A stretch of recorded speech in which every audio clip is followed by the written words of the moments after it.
akan lebih mudah. Saya tidak tahu apakah yang suka matematika akan lebih mudah dalam pemrograman atau algoritma atau bahkan sebaliknya. Kalau statistika ada gak, Miss? Apa ulangi? Statistika. Statistika. Ada nanti di semester berapa ya, 3 atau 4 ya, saya lupa. Ini semester atas, tergantung kurikulum susunan ini gimana. Atau kamu nanti ngambil nggak mata kuliah itu? Ada nanti ada sama Bu Mila. Dia suka kalkulus. Oh, ada yang suka kalkulus, Ya. geometri mungkin, Pitagoras. Nggak suka ngitung. Oke, nggak suka ngitung. Kalau ngitung duit suka nggak? Suka. Bukan suka. Aku sih tahu mabu, aduh wajib. Suka duit, Bu. Oh, kalau ngitungnya duit suka gitu ya. Saya full banget, Bu. Biasanya nggak suka ngitung apa yang mau dihitung gitu kan. Jadi nggak suka. Kalau uangnya ada banyak, wah itu suka sekali hitung ya. Kalau nggak ada apa yang mau dihitung gitu kan. Dia depo heula. Ada yang suka rumus. Kali depo. Oke, 27. Nah, tadi sudah maksimal 27 ya. Oh, ada yang suka rumus. Suka rumus biasanya ya ini anak-anak sains. Jadi ada yang memang tipe pembelajar tiap manusia beda ya. Ada yang suka hanya visualnya dominan, ada yang auditori, ada kinestetik gitu. Ada yang suka matematika akhirnya. Oke, saya rasa ini sudah semuanya. Selanjutnya nih, saya rasa terakhir tokoh muslim di bidang matematika. Oh, ini banyak yang ini biasanya kalau suka sejarah atau sebelumnya sudah pernah dapat sejarah Islam. Nah, itu biasanya masih agak-agak ingat ya. Ada Al-Warismi, Ibnu Laban, Al-Jawari. Oke, banyak.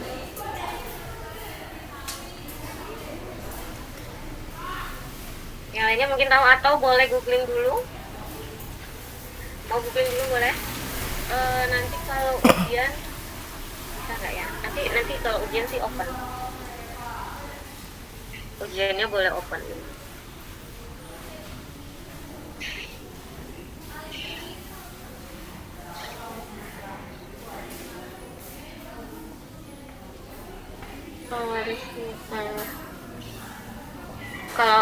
Kalau pengetikan hurufnya sama, sesuai spasi, kemudian sesuai ada yang sama persis, maka kata-katanya akan membesar.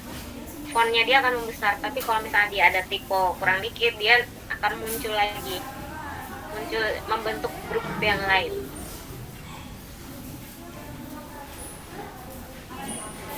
Jadi ini ibarat klaster. Nanti klaster yang satu mirip sama, dia akan membentuk font yang besar. Kok mana tadi? Kok ada Jerome Pauline? Loh. Ini suka nonton ini ya, TikTok ya. Tadi si Jerome Pauline tapi Bisa ada Jerome Pauline. Emang Yang ngetik Jerome Pauline Muslim ya? Pertanyaan apakah dia Muslim? Dewamu mantap jiwa. Bukan dia Bu Protestan. Saya nggak tahu sampai sekarang Jerome Pauline itu sebenarnya Muslim atau bukan, saya nggak tahu loh. Netral panginten Bu. Ya, nonis Protestan Bu, itu nonis. Protestan Bu. Ada salah Protestan atau Katolik gitu Bu. Oh, netral tuh tidak memilih sama sekali atau pilih semuanya malah. Nonis, Bu, nonis. Enggak maksud. Nonis. Lah, Ya. banyak yang pilih. Kalau Subhanur dia. Saya tak. Eta Saya ya. nemu aja bar. Albert Einstein, dia Muslim. Jadi ada yang masih ingat sejarahnya nggak? Yang mungkin dulu suka sejarah Islam. Ada ya, kalau misalnya sekolahnya atau masih sekolah pesantren itu biasanya tetap ada namanya SKI ya, sejarah kebudayaan Islam atau Ya Bu, ada Bu. sejarah Islam. Itu kan dia cerita dari mulai Kalau perang agama itu Bu. salib, Itali nyerang gitu. Terus yang tadinya sebenarnya ilmu Ryan itu banyak dikuasai oleh muslim, tokoh-tokoh muslim, terus ada perang, saya lupa apakah itu perang salib atau perang yang lain, terus tiba-tiba kan semua habis tuh. Itu perangnya lama sekali ya, sampai ada filmnya kalau nggak salah perang salib. Mungkin ada yang udah nonton. Ada Bu. Saya nggak suka nonton pembantaian gitu. Itu sampai ada filmnya ya perang salib, tapi nggak tahu itu kayak cerita dari filmnya agak dimiring-miringkan kemana gitu. Saya nggak tahu apakah dia real atau enggak. Jadi perpustakaan yang kita punya orang-orang muslim ini, catatan-catatan dari tokoh muslim ini banyak yang dicuri.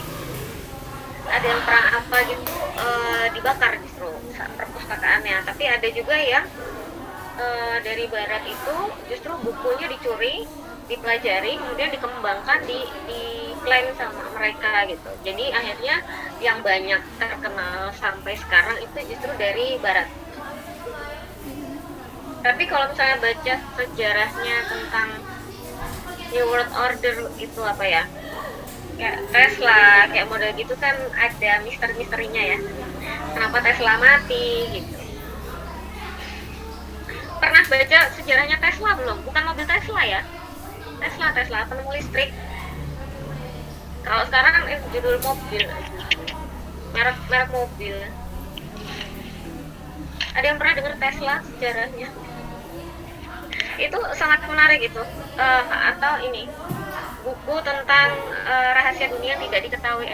Rahasia dunia tidak diketahui atau apa itu ya? Ada bukunya tuh. Kalau bagi kalian yang suka baca ya, kan di sini ada yang suka bacanya novel, ada yang suka baca misteri gitu ya. Yang nggak suka baca mungkin sukanya bermusik atau nyanyi gitu, beda lagi.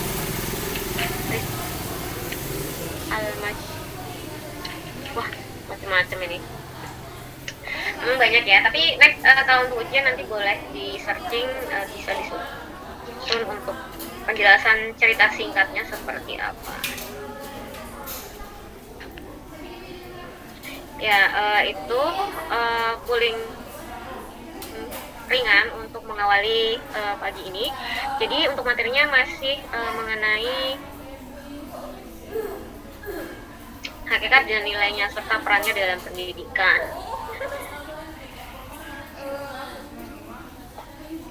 Yang kemarin pertemuan slide-nya sudah saya ini ya, pernah konsep segitiga.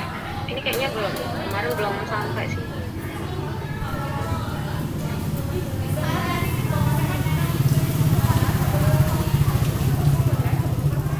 Nah, jadi dalam kitab berlogika itu kan sebelum kita mampu melogikakan sesuatu itu kita kan butuh yang namanya pengalaman.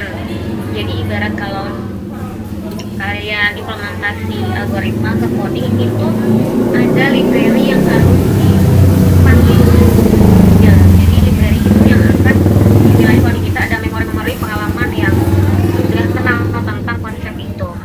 Seperti konsep segitiga, mungkin dulu pertama kali belajar segitiga masih SD ya.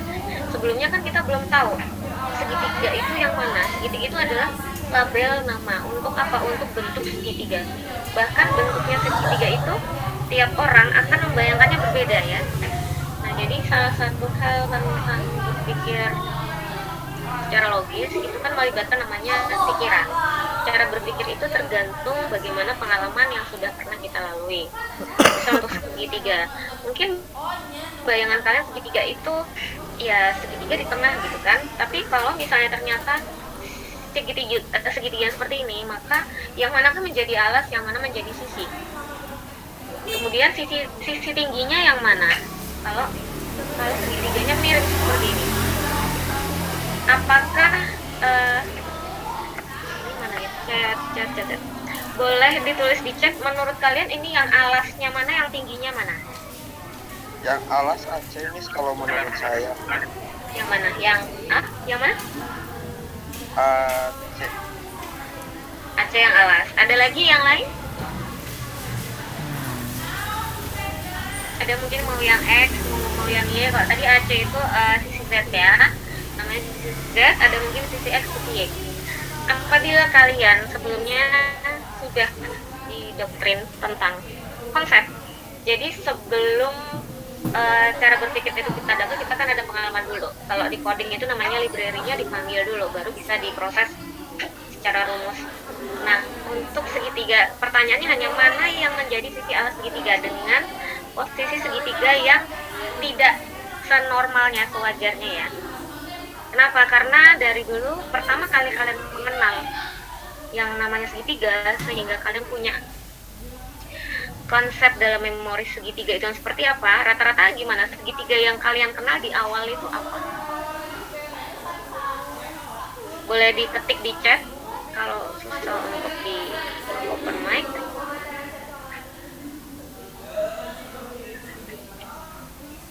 Tadi ada yang bilang bahwa sisi alasnya Z. Apakah benar atau salah? Bisa benar, bisa salah. Z-nya itu dari ini segitiga BZC. Jika segitiganya adalah BZC.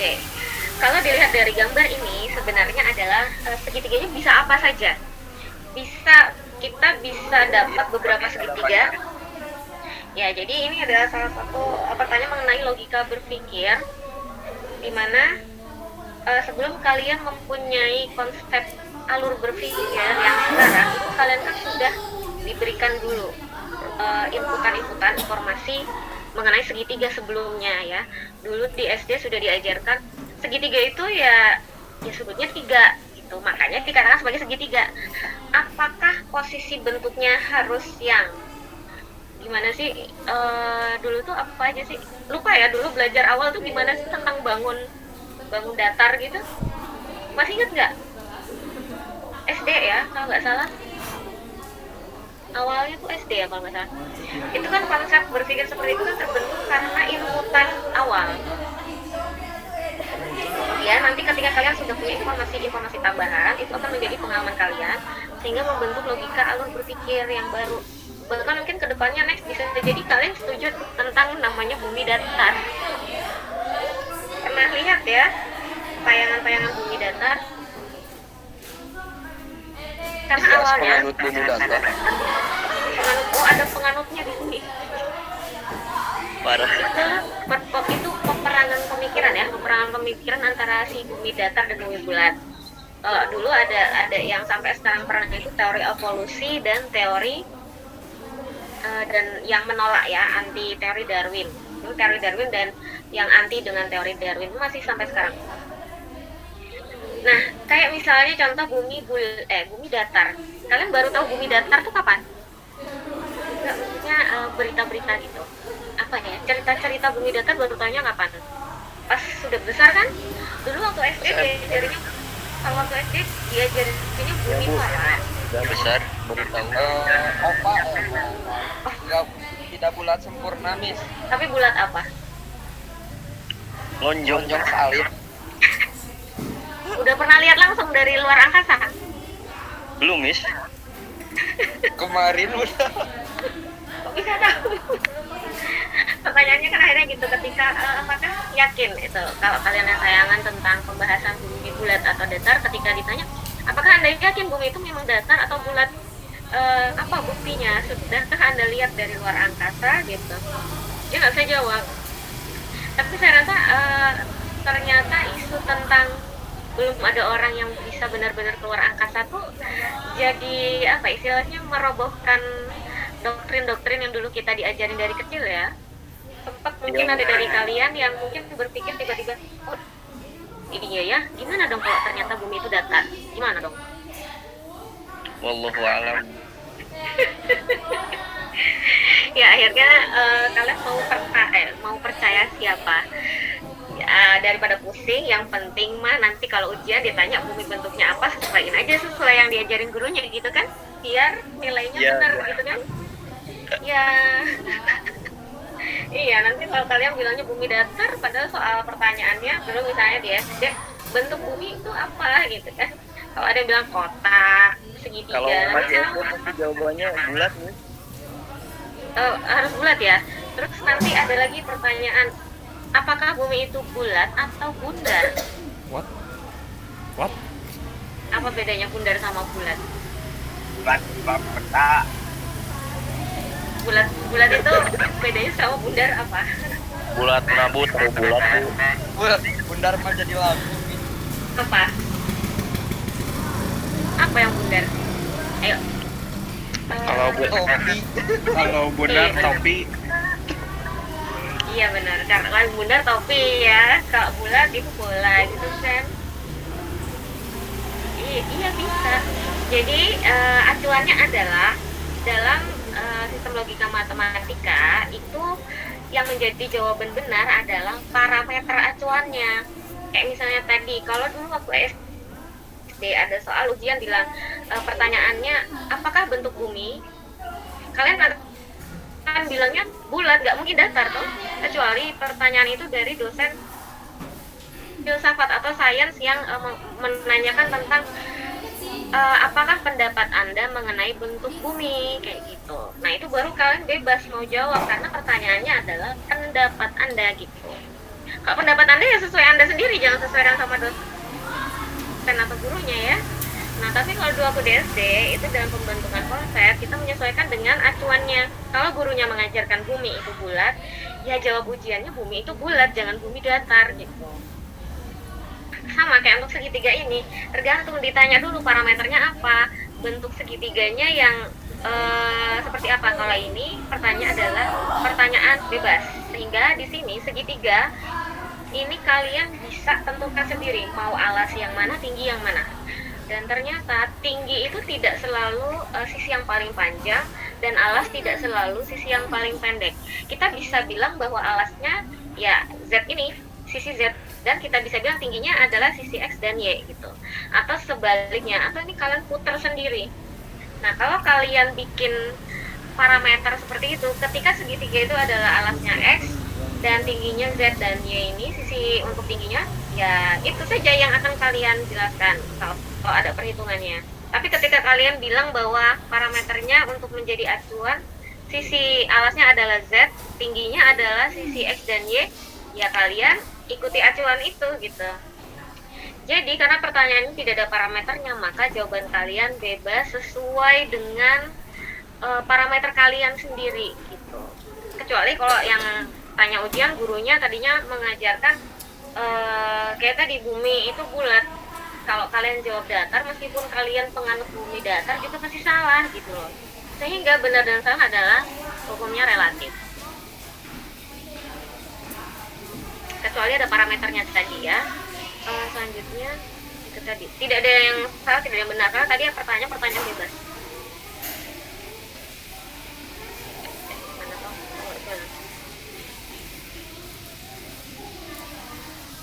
Nah, begitu juga untuk panjang dan lebar dari persegi panjang.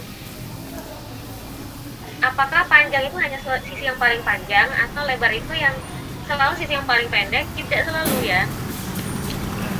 Tidak selalu. Jadi apa yang menjadi parameternya ya persepsi kalian.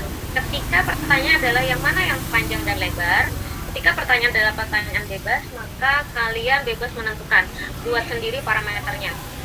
Kalau pernah nggak kalian baca buku tentang fisika mekanika kuantum?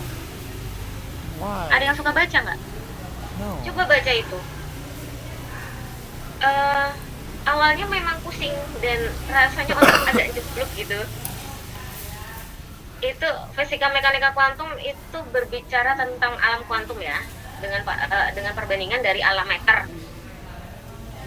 Nanti itu kompleks tuh sejarahnya, arahnya sampai New World Order. Tahu nggak? New World Order itu kayak Illuminati. Itu arahnya ada ke sana tuh. Kalian kalau baca buku yang isinya tentang fisika mekanika kuantum, jangan baca rumusnya dulu, tapi baca tentang penjabarannya dulu.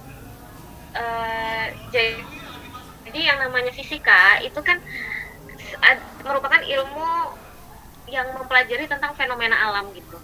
Kalau kalian belajar fisika seperti belajar matematika harus rumusnya dulu, pusing. Beda dengan kalau misalnya di mana ya, negara yang paling bagus pendidikannya itu apa sih? Kanada ya, lu pakai Kanada apa sih? Kanada mungkin ya. Saya lupa Kanada atau apa, tapi ini di negara barat sana. Pelajaran fisika itu diajarkan dengan melakukan percobaan fenomena alam, tidak dengan rumusnya dulu. Jadi yang diajarkan adalah peristiwanya. Iya, praktek peristiwanya gitu. Jadi kenapa mereka suka? Jadi mereka minat sama sains itu sampai ada pameran sains itu ya karena mereka tidak belajar rumus dulu gitu. Rumus itu nanti belakangan. Yang mereka pelajari dulu itu tentang peristiwanya, kejadiannya apa sih kalau misalnya apel jatuh dari ketinggian berapa dengan berapa, itu kan ininya dulu. Jadi peristiwanya dulu. Kalau di Indonesia rata-rata kita dari dulu ya memang sama dari dulu juga sama saya juga diajarinya fisika itu ya langsung rumus gitu ya. Jadi kita berpikir soal fisika itu ya matematika itu gitu kan. Iya. Tapi coba kalau tanya kalian kalau baca Twitter atau apa yang punya ruang guru Zenius ya, dia cerita saya waktu sekolah di Amerika belajar fisika itu sangat menyenangkan gitu karena tidak belajar rumus. Mereka tidak belajar rumus dan berhitung itu tidak, bukan. Mereka belajar tentang fenomena di alam. Fenomena alam itu ya termasuk peristiwanya tentang gravitasi. Kalau di kelas misalnya gimana peristiwa tentang misalnya energi, terus jadi tidak langsung rumus gitu. Kalau kita kan kebalik ya, jadi kita pusing semua ya. Ya gitu, jadi ada beberapa hal yang harus dirubah. Nah seperti ini, panjang itu tidak selalu seperti itu, lebar tidak selalu. Kalau misalnya kalian mau baca lebih jauh mengenai kuantum, salah satu buku yang pernah saya baca adalah Finding God. Finding God itu 2 bab awal dia full berbicara tentang fisika mekanika kuantum. Tidak rumus yang di awal, tapi dia penjabaran peristiwanya di awal, rumus itu terakhir. Di situ saya baru tertarik. Ternyata fisika kuantum itu menarik. Pusing memang, sangat pusing karena yang dibicarakan alam kuantum itu tidak di alam materi ya. Alam kuantum itu di bawahnya alam materi, dia punya gap sebelum dia naik menjadi materi. Tahu meter nggak? Kan ada fisika meter dan antimeter gitu kan. Itu juga sama, ada yang antimeter, ada yang meter. Sebelum menjadi meter dia di alam kuantum itu sebagai antimeter. Biasanya gimana ya? Karena visualisasikannya susah karena itu kan kuantum itu kan tidak bisa dilihat dengan mata, bahkan nggak kelihatan sebenarnya. Itu kalau baca 2 bab awal itu saya pusing-pusing sampai harus baca sambil minum air putih karena saking pusing untuk menangkap ini penggambarannya tuh seberapa yang dia maksud tuh susah. Walaupun dia lengkapi dengan gambar ilustrasi yang ada 3D-nya dan sebagainya, tetap ketika kita baru mendalami sesuatu kan kita baru belajar ya, pertama otak itu bisa kayak diucek-ucek gitu. Oke, untuk gambar gajah di depan ini kan berapa kaki yang dimiliki gajah? 4, Miss. Coba dihitung di bawah. 4, Bu. Coba dihitung di bawah. 5. Ada yang 5, ada yang 4. 4 tadi bisa jawab langsung 4. Karena Kenapa emang bisa jawab? Gajah 4, Miss. Karena dari dulu, iya karena dari dulu diajarinya kaki gajah 4. Kalau 5 itu prematur, Miss. 5 Karena kan visual. iya karena makhluk Tuhan itu banyak yang tidak sempurna ya, dan itulah kesempurnaan dari ciptaan Tuhan gitu. Tidak semua gajah yang terakhir sehat kan? Iya, ada juga yang prematur, Miss. Ada yang prematur, ada yang tiba-tiba kakinya nambah 1 gitu Sehat kan. gajah. Ya ini adalah persepsi pertama mungkin gajah. bagaimana cara kalian mengenali gajah ketika matanya ditutup, mata kalian ditutup, bagaimana mengenali gajah? Dari suaranya. Ya kalau dia diem lagi tidur, Rizky. terus kalau dia lagi tidur Tanya ke orang yang lihat, Miss. tanya yang lihat, nanti dibohongin gimana? Bohongin sama yang lihat gimana? Ya jadi ini adalah dipegang, gajahnya dipegang. Pegang bagian mana? Iraba, Miss. Di bagian Diraba. mana? Bisa depan, samping, belakang. Kalau dilihat dari belakang gajah berdiri itu yang kelihatan kakinya cuma 2 loh.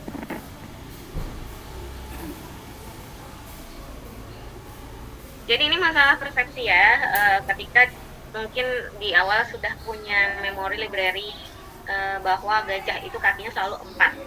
Kalau yang namanya gajah pasti kakinya 4, hidungnya belalainya panjang, telinganya lebar, buntutnya panjang gitu kan. Gajah badannya besar, telinganya lebar, belalainya panjang. Masih ingat ya? Ya, Miss. Tapi ternyata dalam proses berpikir, ketika kalian usia bertambah pengalaman, itu bagusnya adalah cara berpikirnya juga berkembang. Tidak lagi mau percaya dengan konsep-konsep awal. Jadi ada istilah namanya orang-orang yang berkembang pikirannya itu yang melakukan pencarian terus-menerus. Ada yang tipikalnya orangnya suka cari tahu ya, kalau misalnya gajah kakinya 4, mungkin ada di pikiran dia, ada nggak sih gajah yang kakinya nggak 4 gitu, nanti dia akan cari gitu.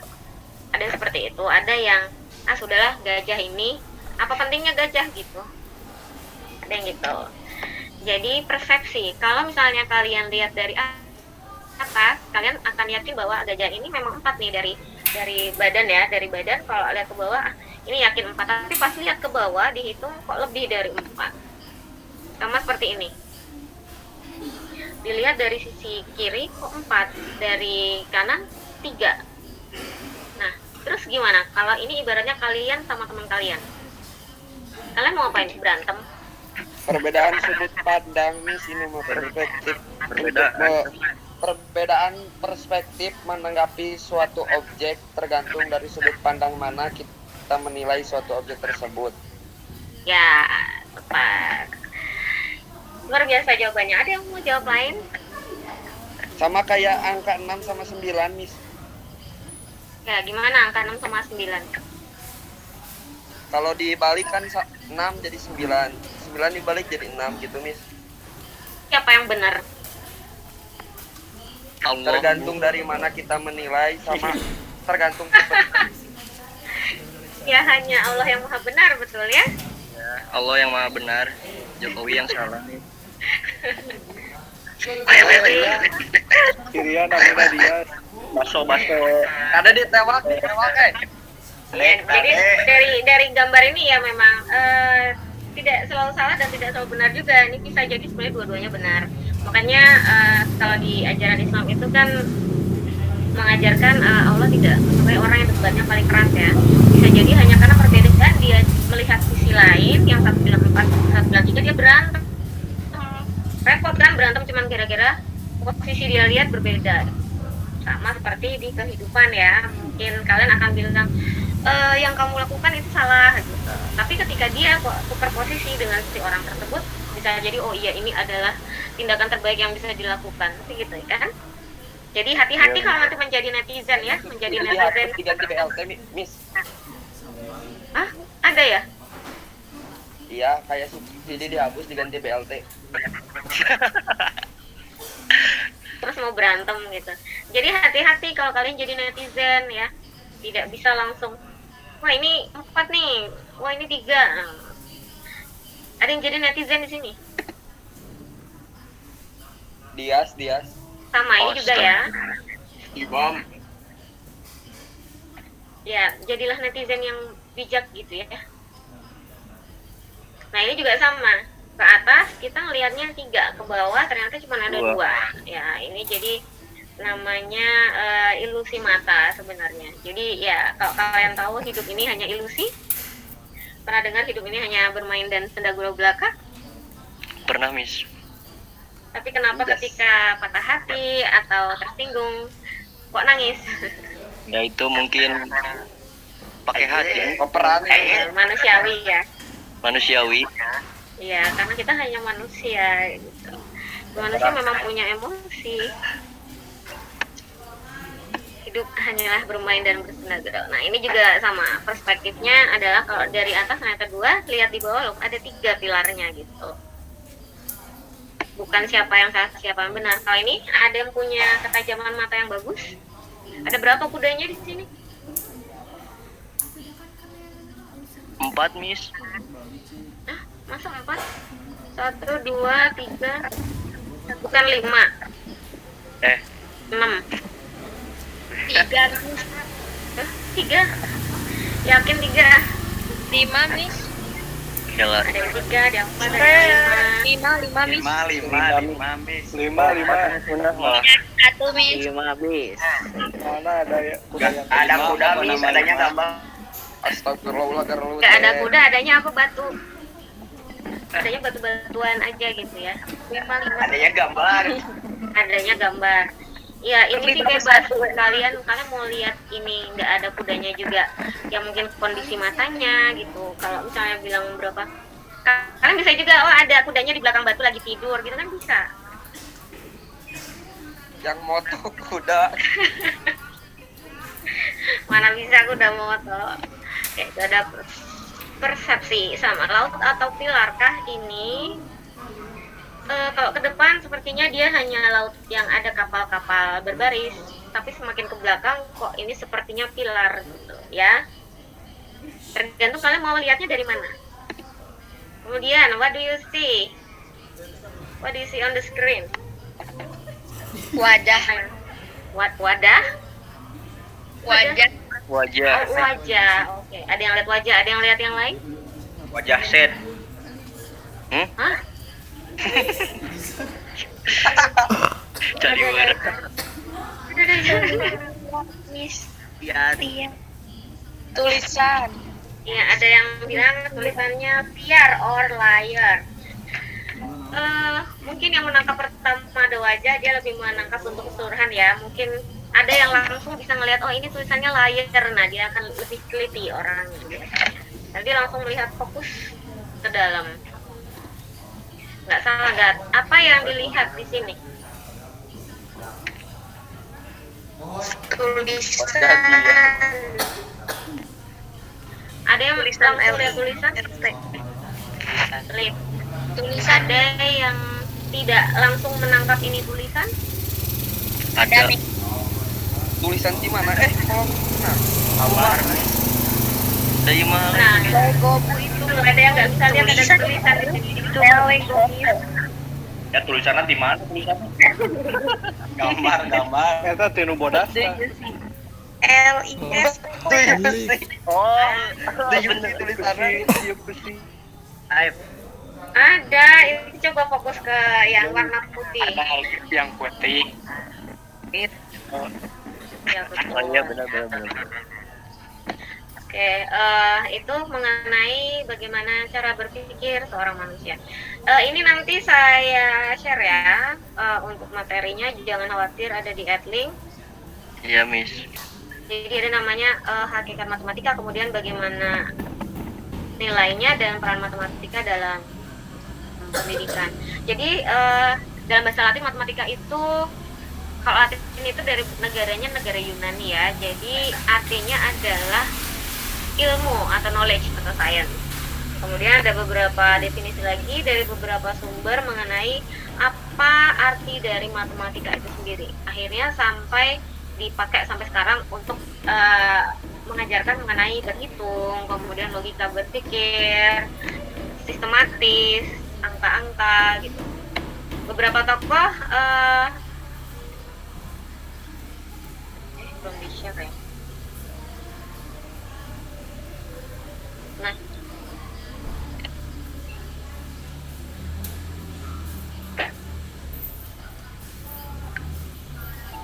kemudian untuk tokoh-tokoh muslim itu tadi sebenarnya tidak hanya ini, tadi ada yang sudah menyebutkan selain yang 3 ini. Nanti kalau ujian biasanya saya minta untuk sebutkan beberapa ya, bisa lebih dari 3. Itu tadi yang sempat saya ceritakan bahwa memang sebenarnya banyak untuk ilmuwan dari muslim ya, dari orang-orang muslim. Cuman kenapa sekarang yang terkenalnya justru ilmuwan dari barat? Kalau katanya sih ada konspirasi kayak gitu ya. Tapi mungkin bagi yang suka baca tentang sejarah, biasanya dia akan cari tahu lagi kenapa begitu. Apakah tadinya juga ketika kita kecil waktu SD, mungkin ketika diajari berhitung matematika, kita mungkin taunya hanya ilmuwan barat.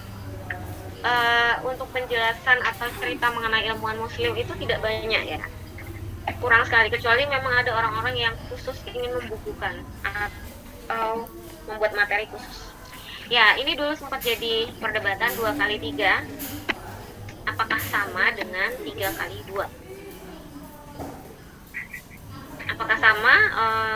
dua-duanya faktanya sebenarnya 2 kali 3 dan 3 kali 2 hanya berupa sifat komutatif. Kalau secara hasil dia memang sama. Yang berbeda adalah implementasi dari prosesnya ya. Dulu sempat lihat nggak yang viral waktu di apa? Gimana ya? Di Facebook atau apa itu dulu? Sempat ribut. Ini salah loh. Tapi hasilnya benar gitu. Itu akhirnya debat nggak selesai. Yang membedakan hanya implementasi dari prosesnya. Kalau hasilnya sama, dua-duanya sama.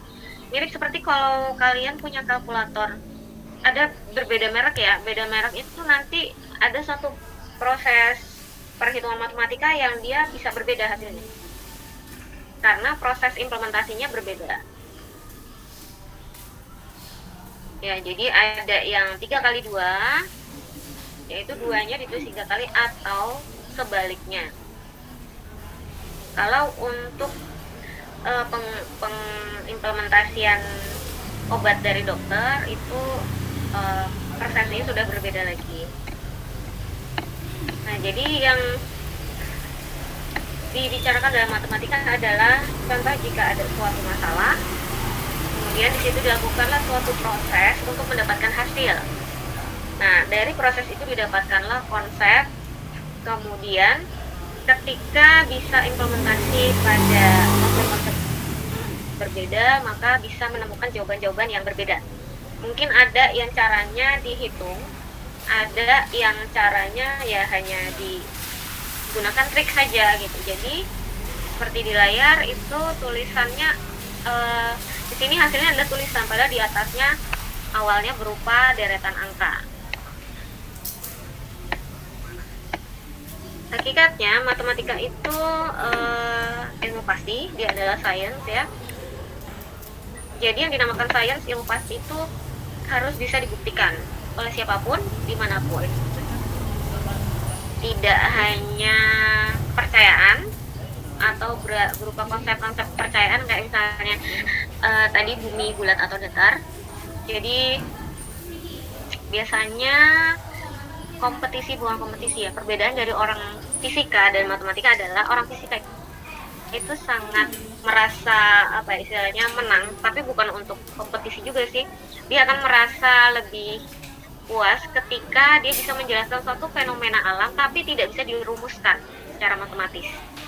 Kebalikan dengan matematika itu sangat senang apabila bisa merumuskan sesuatu yang tidak bisa digambarkan fenomenanya oleh para fisikawan.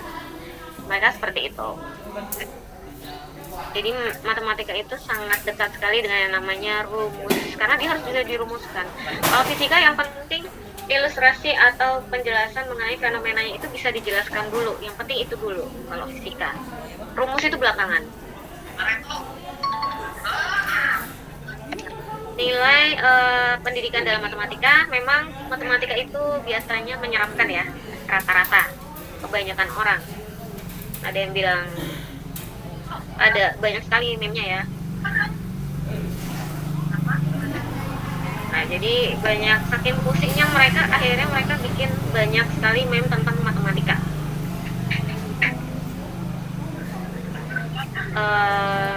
Ya, ini memang wajar sih.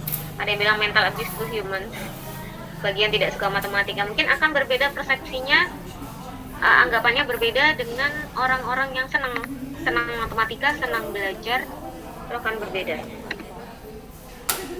Nah, ketika kalian butuh melihat waktu, jam, yang mana jam yang kalian pilih? Ini bangun tidur mau kuliah, kayaknya udah siang, pas lihat jam kok pusing gitu ya. Yang manakah dari jam ini yang menurut kalian paling menyenangkan? Yang biru. Yang biru. Lebih mudah ya? Sepertinya lebih mudah, tapi tidak juga gitu. Ini mungkin kalau yang memang tidak suka matematika memang sangat pusing dan mungkin agak-agak alergi melihat hal yang kayak gini ya. Jadi memang matematika itu sangat dekat sekali dengan rumus. Tidak bisa dipisahkan.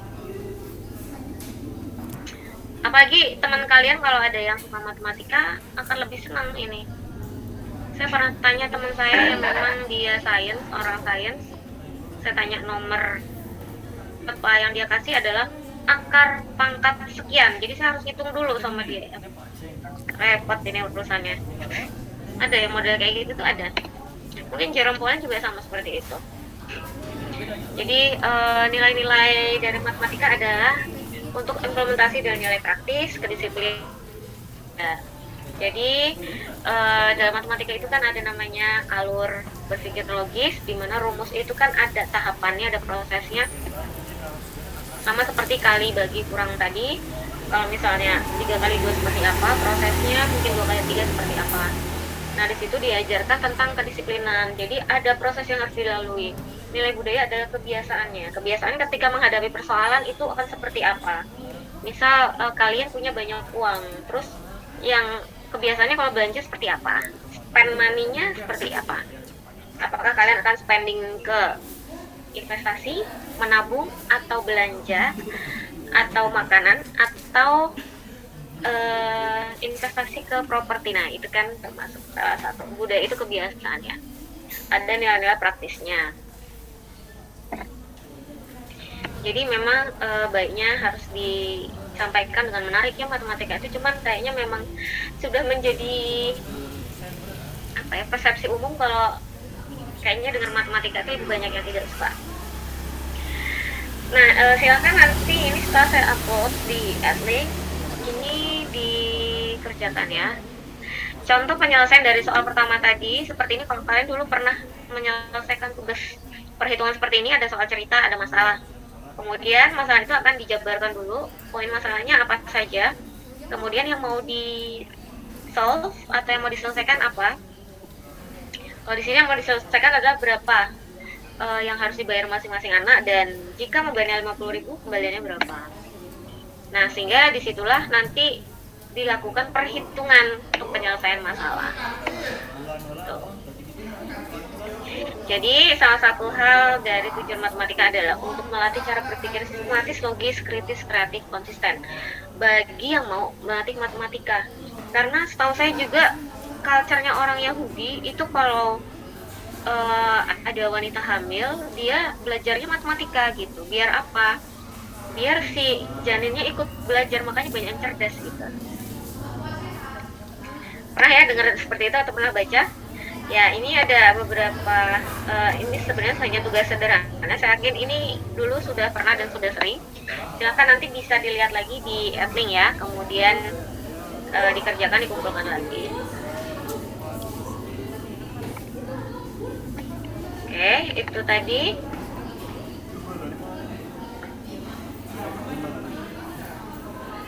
Ya, nanti mungkin agak nanti siangan ya. Kalian setelah ini kan masih ada lanjut kuliah lagi ya. Jadi untuk ngecek Adlinknya bisa agak nanti-nanti.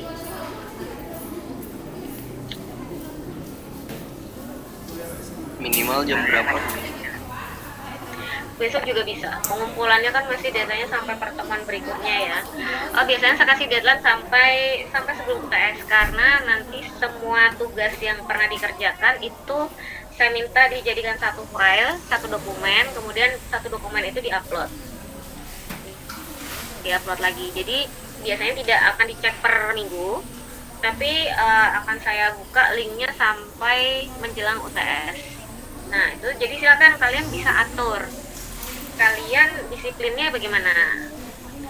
Pengaturan strategi kuliahnya gimana? Apakah ada mungkin yang rajin tiap minggu untuk cek materi, ada yang mungkin nanti terakhir sebelum UTS, ada yang mungkin 2 minggu sekali, ada yang mungkin tiap hari, berbeda ya. Jadi tergantung kalian strateginya seperti apa. Yang penting dilaksanakan tugasnya, itu aja. Gitu ya, saya rasa untuk hari ini cukup sekian dulu. Nanti next kita lanjut. Saya kira udah bisa online belum ya? Saya pikirnya tadi ya berarti minggu depan bisa offline, tapi kayaknya untuk PTI masih online ya sampai UTS.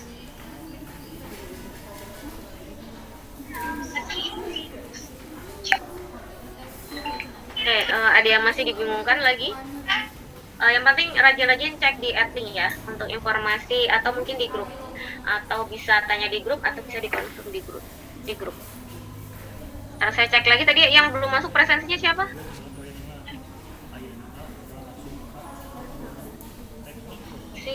Muhammad Iqbal Al-Ghifari belum.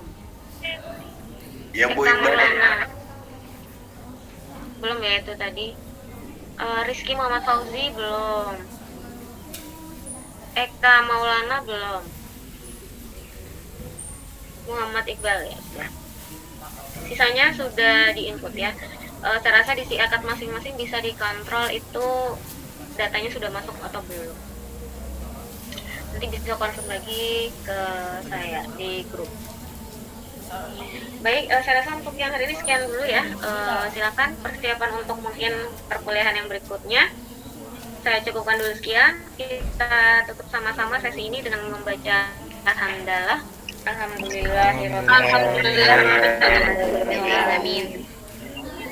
Oke, kita ketemu lagi di minggu depan ya.